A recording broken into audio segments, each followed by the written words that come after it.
Hey guys, how you going? Hope you're all doing very well. This afternoon I'm going to be doing another movie review, so hopefully you find this one interesting. This movie is a thriller from the USA, English language, released in the year 2019, directed by M. Night Shayamalan, and this film is called Glass. So before I start this review, I will say that they're going to be minor spoilers, so if you don't want anything spoiled at all, please watch this movie first before you see the review, but as I said, I'm going to try and keep them very minimal so it doesn't really spoil too much. And so basically Glass is a continuation from the Unbreakable universe. First you had Unbreakable, then you had Split, and now you have Glass. So Glass features the three main characters. You've got David Dunn, who is this man who can see what people have done in their past by touching them. You've got Kevin Wendell Crumb, who has 23 personalities, and one of those personalities happens to be a dangerous animalistic-like creature. And you've got Elijah Price, who is this deeply troubled man who has a disease where his bones are easily broken, so he's confined to a wheelchair, but he's obsessed with superhero comic books. And so these three are pitted against each other. There's an event that happens at the start of the film that forces them to be captured and thrown into a mental institution. So this mental institution has been run by this doctor who believes that these three individuals don't possess superhuman qualities. In fact, they possess delusions of grandeur. And so she's trying to explain what she means by that, and these three characters have to come to terms with this new realization. But then as the movie progresses, they realize that danger might be lurking around the corner, and that it might force them to believe that maybe the reality is trying to be taken away from them for a very specific reason. So what that reason is and whether or not these three are in danger is something you're going to have to find out for yourself, because that's as far as I'm going with my synopsis. Now my thoughts on Glass. This is probably the most anticipated movie of 2019 for me because I'm such a fan of M. Night Shyamalan. Now a lot of people don't like this guy, a lot of people actually laugh him off, and a lot of people have said that his recent movies have been a return to form, but for me, to be brutally honest, I never really thought he lost form. I thought he was very consistent. The only movie I haven't liked of M. Night Shyamalan in his catalogue is The Last Airbender. Now I haven't seen After Earth, I can't comment about that one, but that's the only movie I haven't really liked, and I actually thought The Happening was a lot better than a lot of people give it credit for, because although it featured a pretty cringeworthy performance from Mark Wahlberg, it still had a very interesting idea and a very fresh take. And I think that needs to be applauded in Hollywood rather than laughed at. And so his other movies, The Sixth Sense, he started on such a high pedestal, and this is where I think a lot of people don't like him, is that he hasn't really reached that level of The Sixth Sense, because it was a twist ending that we really hadn't seen before, and so we're always expecting that same level, and it's very hard to maintain that level. But I think that M. Night Shyamalan has never been far away from that. So he's created the Signs, which I absolutely loved. He created the Village, Lady in the Water, and you've got a whole host of other films that I think make him a very interesting person, and this is the reason why he's in my top 5 for directors going around today. So a lot of people believe his comeback to form was The Visit. Now, I love The Visit. It was a found footage horror film, and it was typical of M. Night Shyamalan. This is a guy who possesses a very unique style. Then he made Split. Now, Split really won me over. This is was an absolute fantastic film that featured one of the best performances I've seen in a while from James McAvoy. Never been a fan of James McAvoy in the past, but after seeing Split, I realised just how good this guy actually is.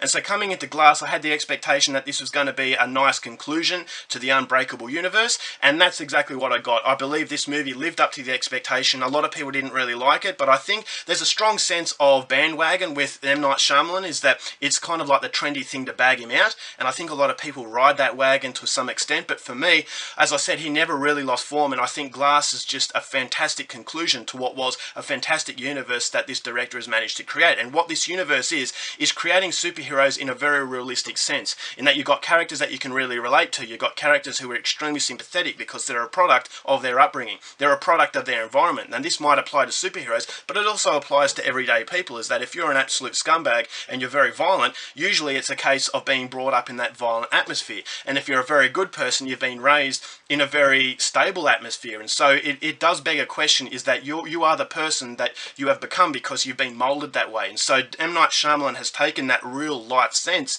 and has created it in a very extravagant superhero world, is that you've got three characters who are played brilliantly by Bruce Willis, who plays David Dunn, Elijah Price, who is played by Samuel L. Jackson, and Kevin Wendell Crumb, who was played by James McAvoy. So three of these characters are very torn up individuals. And what I liked about the movie is that although you got a superhero, super villain, I still thought each and every one of these characters was very sympathetic, and I didn't want to see bad things happen to them. And this is where M. Night Shyamalan really won me over, is because he has that sense of grounded and realism that you can connect to, is that these aren't characters like Batman, where you can say to yourself, alright, well that's a protector.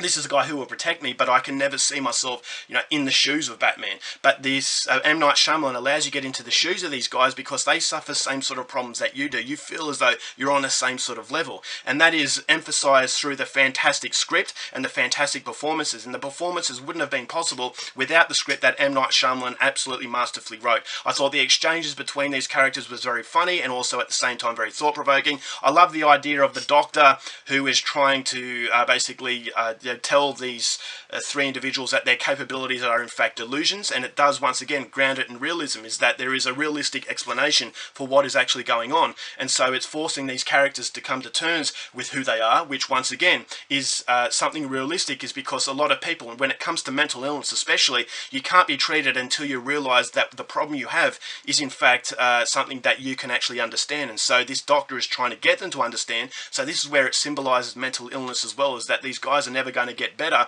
if they never accept what might be reality. But that's the beauty of the film, is what is reality? Is reality that sense of realism, or is the reality that comic book superhero world? And so that's something that I thought was very thought-provoking, and it gives the movie so much more of a three-dimension than you would get from a typical Batman movie. And so the idea of being confined in this mental hospital, the majority of the film is dialogue, and the dialogue, because it's so good, it works. It never gets boring, and it had me on the edge of my seat from start to finish, because I never knew where M. Night Shyamalan was actually going to take me with this film. And so because you got such an unpredictable director, he enables the interest to be sustained from first minute to last minute. So I thought the overall pacing of the film, it goes for 2 hours and 9 minutes. It never really outstays its welcome. Each and every minute seems as though it plays a very important role into snowballing this film up into the very climatic ending. So you've got the soundtrack that is typical M. Night Shyamalan, that contributes a lot of emotion to what's going on. As I said, it's a very emotional film, and that's something that I really was impressed by. And you've got the camera work that I thought was fantastic. Some of the dialogue exchanges